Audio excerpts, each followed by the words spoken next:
This morning, while walking through the grocery store, I overheard two people speaking Mandarin. Their voices moved fluidly, rising and falling with a rhythm that felt almost musical. The tones intertwined in a way that was both fascinating and beautiful, like a conversation that doubled as a symphony.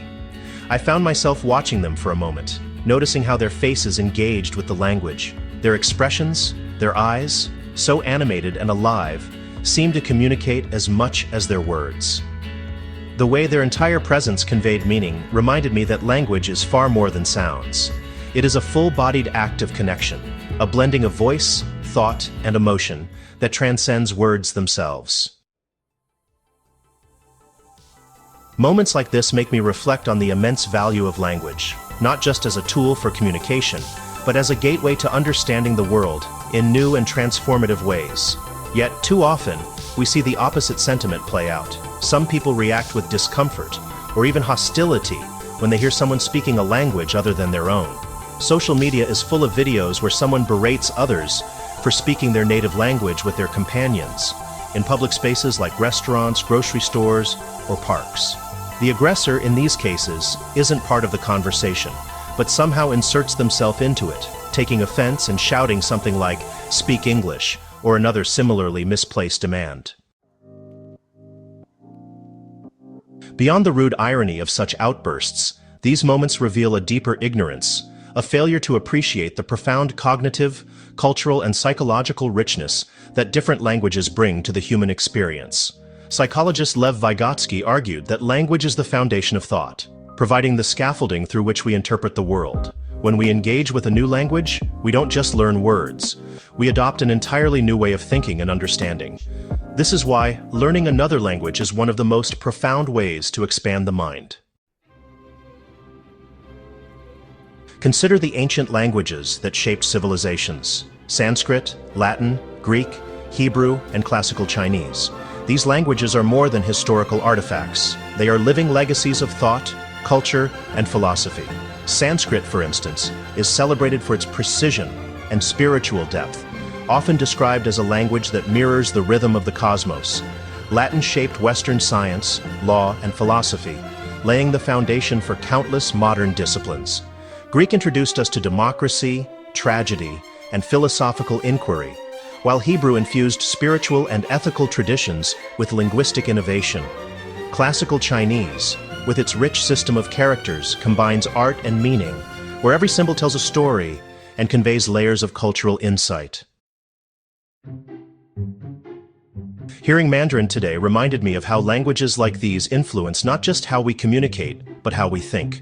Modern psychology shows that learning a second language strengthens neural pathways, particularly in areas associated with executive function, problem-solving, and creativity. Noam Chomsky's theory of universal grammar suggests that all human languages share an underlying structure.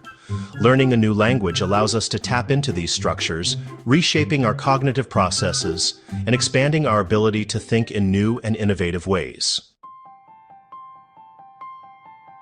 Languages like Mandarin, Japanese, and Korean, with their intricate characters and tonal complexities, highlight the power of linguistic diversity. In these languages, a single character often represents not just a sound, but an entire idea. For example, the Chinese character for harmony combines components representing grain and mouth, reflecting the cultural importance of sustenance and unity. Engaging with such symbols stimulates both visual and conceptual thinking, creating new neural connections and fostering cognitive flexibility. This ability to think across dimensions isn't just an intellectual exercise, it's deeply human. Learning another language is an act of empathy, a willingness to see the world from someone else's perspective.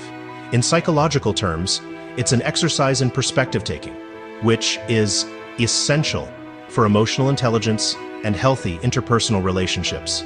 Even the effort to communicate in another's language, no matter how imperfectly, signals a profound respect for their culture and experiences. To criticize someone for speaking their native language is to deny the richness of this diversity, not just for them, but for ourselves. It's an act of closing off potential growth, an unwillingness to engage with the broader human experience.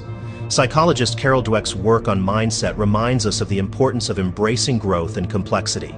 Fixed mindsets resist challenges. Open mindsets thrive on them. So, the next time you overhear someone speaking a language you don't understand, let it inspire curiosity rather than judgment. Let it remind you of the vastness of human experience and the beauty of connection. And if you've ever considered learning a new language, take that step.